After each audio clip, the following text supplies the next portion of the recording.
अस्सलाम वालेकुम जी। सबसे पहले मैं आप लोगों का बहुत ज़्यादा शुक्रिया अदा करना चाहती हूँ।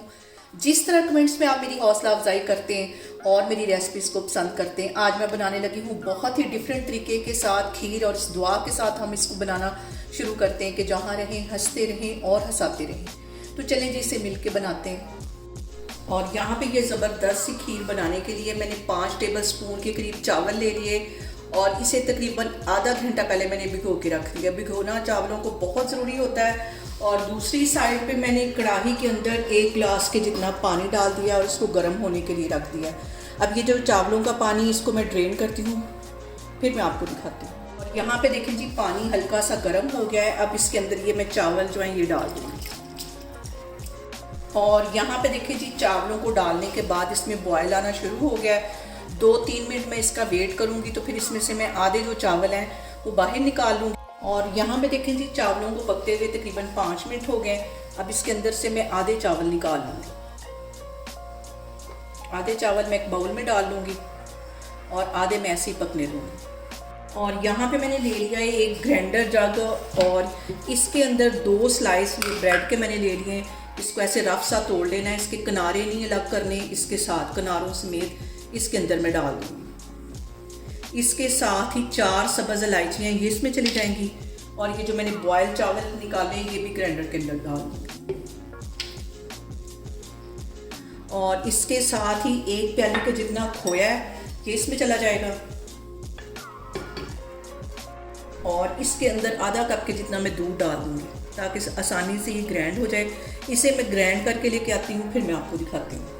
और यहाँ पे देखिए जी, सारी चीज़ों को मैंने अच्छी तरह ग्राइंड कर लिया है। अब मैं आपको आगे दिखाती हूँ। और यहाँ पे इसके अंदर मैं डाल दूँगी ये डिब्बे वाला दूध। तकरीबन 1 किलो ये डब्बे वाला दूध है, ये इसमें चला जाएगा, क्योंकि इसमें से आधा कप मैंने वो ग्राइंड करते वक्त भी डाला था। ये सारी भी चीज़ें इसके अंदर चली जाएंगी। और इतनी मज़े की ये खीर बनेगी, अगर आप इसको एक दफ़ा बनाएंगे तो बार बार इसको बना के ट्राई करेंगे। और यहाँ पे देखें जी, खीर को पकते हुए तकरीबन 5 से 7 मिनट हो गए। अब इसके अंदर 2 टेबल स्पून के करीब मैं काजू डाल दूँगी ताकि इनका जो फ्लेवर है वो भी खीर के अंदर आए।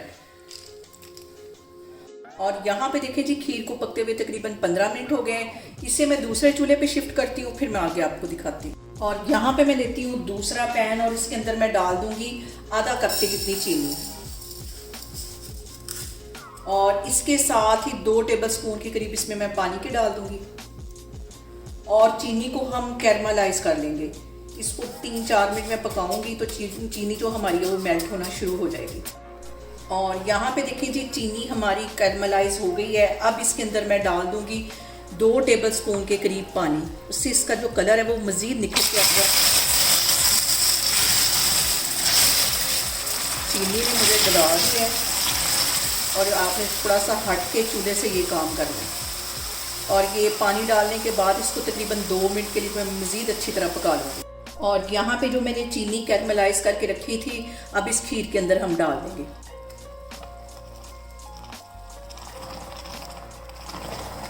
बहुत ही मज़े का टेस्ट इस खीर का बनेगा। और चीनी डालने के बाद मज़ीद इसको मैं 15 मिनट के लिए अच्छी तरह पकाऊंगी। और यहाँ पे देखें जी, खीर को पकते हुए तकरीबन 15 मिनट हो गए, और अच्छी तरह ये गाढ़ी हो गई है। इसको मैं करती हूँ डिश आउट, फिर मैं आगे आपको दिखाती हूँ। और यहाँ पे देखें जी, मज़ेदार सी हमारी कैरामलाइज खीर बन के तैयार हो गई है। इसे मैंने काजू के साथ गार्निश किया है। आप लोग भी इसको लाजमी ट्राई करें, और मुझे कमेंट्स में बताएं कि आपको मेरी रेसिपीज़ कैसी लगती हैं। और मेरी वीडियोस को ज़्यादा से ज़्यादा शेयर करें, और मुझे सब्सक्राइब करें, और अपना बहुत सारा ख्याल रखें। इंशाल्लाह ताला मैं एक और वीडियो में आपके सामने आऊँगी। अल्लाह हाफिज़।